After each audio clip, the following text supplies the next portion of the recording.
Американдық Майкл Джонсон мен оның қарсыласы Марокко елінің өкілі Отман Азайтар арасында өтетін керемет кездесу.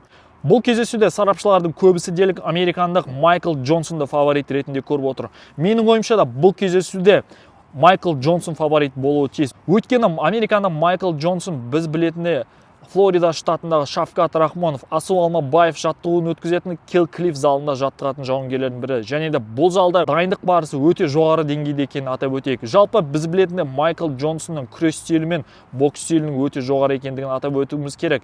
Кезінде біз білетіндей бұл жауынгердің Дастин Порье, Джастин Гейджиге қарсы өткізген кездесулерінің қандай болғанын білеміз, достар.